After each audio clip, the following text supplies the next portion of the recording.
ایک نوجوان کا کردار بڑا عجیب تھا. میلاد کا دن تھا 12 ربیع الاول. شاید میں نے یہاں دہرایا ہو یہ بات. میں ٹرین سے اتر رہا تھا, ایک نوجوان مجھ سے کہنے لگا, حضرت میں چاہتا ہوں کہ آج حضور کی بارگاہ میں کوئی اچھا تحفہ پیش کروں. ساتھ جھنڈے, کمکمے, مٹھائیاں سب لگا کر کے تو تحفے پیش کرتے. اس نے کہا میں کچھ ایسا کرنا چاہتا ہوں حضور پاک صلی اللہ تعالیٰ علیہ وسلم کو خوشی ہو. میں اتر رہا تھا, اچانک ذہن میں یہ بات آئی, کہا اللہ کے نبی کے اخلاق یہ تھے کہ وہ بوڑھوں کی مدد کرتے, ان کا بوجھ اٹھاتے تھے. مکہ میں حضور مشہور تھے اس بات پر. ہم اتر رہے ہیں, دیکھو ٹرین سے کوئی بوڑھا اتر رہا, اس کا سامان اٹھا کر پہنچا دو, سنت ہے یہ بھی.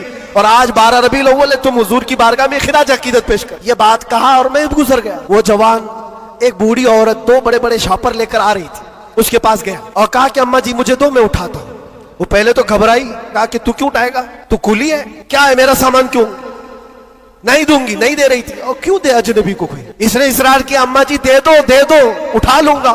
کہا اتنا کیوں کہہ رہا ہے بیٹا, تو سامان لے کے بھاگنا ہے, کیا کرنا ہے. اس نے صاف صاف سمجھا دیا, اماں جی بات یہ ہے آج 12 ربیع الاول کی تاریخ ہے, ہمارے پروفٹ محمد صلی اللہ علیہ وسلم کا جنم دن ہے, اور ان کی عادت تھی کہ وہ بوڑھے لوگوں کا بوجھ اپنے ہاتھ اٹھاتے تھے. میں چاہتا ہوں کہ ان کا عمل دہراؤں, ان کے اخلاق پر عمل کروں اور میں ان کی روح کو خوش کروں.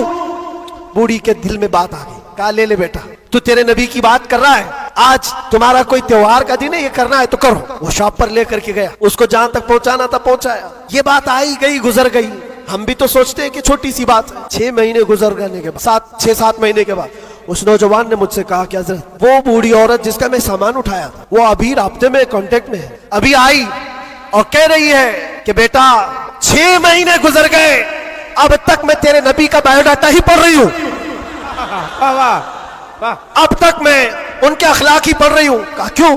کہا تیرے اس عمل نے مجھے اتنا متاثر کیا کہ اس زمانے کا کوئی جوان, ارے میرے بیٹے میرے پوتے نہیں آئے مجھے لینے, کسی اور کا بیٹا میرا سامان اٹھا رہا ہے, اس کے اندر اتنا اثر کہاں سے آیا. اور جب تو نے بتایا تیرے نبی کے عمل ہے, میں نے سوچا کہ اس نبی کو کیوں نہ پڑھوں.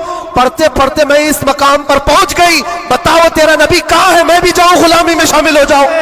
واہ واہ واہ واہ, سبحان اللہ. تمہارے اخلاق سے انقلاب آ سکتا ہے, تمہاری عادات سے انقلاب آ سکتا ہے, لیکن جب تم خود سیرت نہیں پڑھنا چاہتے تو دنیا تو پھر یہی تانے دے گی کہ آتنکوادی ہیں, یہ دہشت گرد ہیں, ان کے منہ پر تھپڑ مارنے کا طریقہ یہی ہے. ہم تمہاری سرٹیفکیٹ کے محتاج نہیں ہیں, ہم تمہارے بولے جانے سے کچھ بھی پرواہ نہیں کرتے, تمہیں اپنے نبی کے اخلاق کر کے دکھانا ہے.